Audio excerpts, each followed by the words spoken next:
Rebekah was still in America teaching English in the ESL context. When we would talk about our students, we noticed similar struggles with motivation and similar success. First, we'll show you the literature we studied. We'll show you our survey, the findings, and most importantly, the implications for you as teachers. So to begin, we just wanted to kind of go over a bit what is motivation. For us, it's something that's incredibly complex, relates to emotions and minds, and certainly is something that's very important for second language learning success. Zoltan Dornier describes it as something that one wants and desires. And of course, various other authors in the field, and in addition to the two that we have mentioned here, says it's incredibly important for second language success. So some notable and important researchers in the field are Zoltan Dornier, Edward Deci, Richard Ryan, and R.C. Gardner. All of them tend to do generalized contextual research in the field of motivation, discussing ways that the students can be motivated themselves and how the teachers can motivate their students. But again, this is more of a generalized context. Of course, there has also been studies looking into the EFL context specifically, and also as well the ESL context specifically. Case studies have been done looking specifically into both areas, but we didn't find a lot of research that was comparing the two environments. So that brings us to our study. Basically, our study, we wanted to see a comparison of the two environments, and we wanted to have student reflections of factors affecting motivation. And lastly, we wanted to get some glimpses or some observations into students' reported motivation. So our question, you may be wondering, what's the difference between ESL and EFL? I'm sure you know.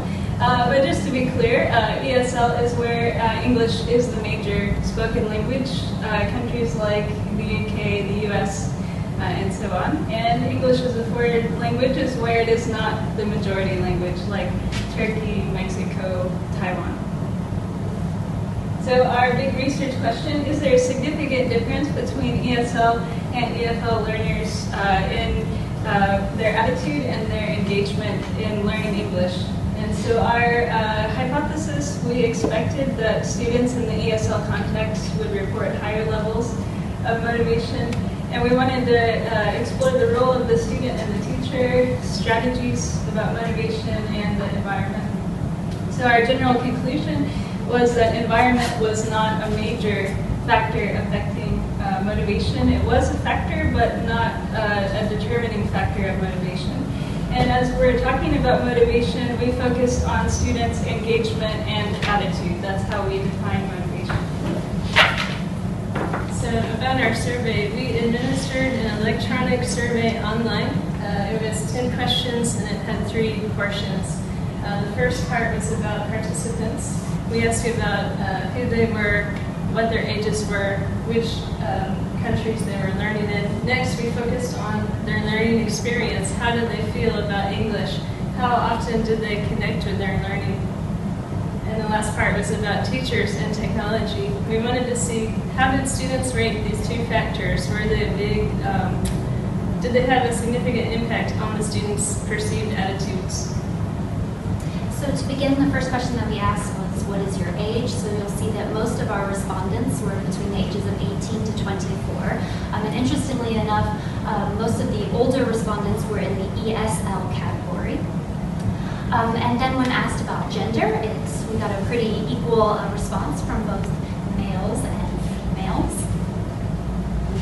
And then we also asked which country, of course, are you studying English? You'll see that EFL was 83% and ESL was 16%. Unfortunately, it was a bit harder to get more ESL respondents due to lowering enrollment in the US and the UK, possibly due to globalization and there being less of a need to study in a native-speaking country. And then, of course, we also asked, why are you studying English? And it seemed to be a pretty somewhat even response to sort of improving their life, getting a better job, studying at an English-speaking university, passing a TOEFL exam, so something to improve their life. And then we have one of our major questions here. What is your attitude, or how do you feel about learning English? As you can see, the EFL participants, most said like and love, and only a small group said hate. And also we have the ESL participants. It looks strangely similar to EFL. Most like and love, and a little larger group said hate. So that was interesting. Next we ask the question, which country or countries is the best or optimal country to learn English? And it's interesting, you'll see most participants said English-speaking countries. Firstly, the UK, followed by the United States. We had 21.7% non-specified. This means they didn't give us a clear answer. We couldn't tell which country or which environment were they talking about. Okay, next we ask question 7, another key question for motivation. How often do you feel engaged or connected with learning? This was the EFL participants, and if you notice, we have 2.7% said, I never feel connected or interested in my learning. Only 13% said, I always feel connected to my learning, and the biggest percent was about 51%, usually or sometimes. Next, in contrast, we have the ESL participants, the same question. Here we have 0%. No one said, I never feel connected.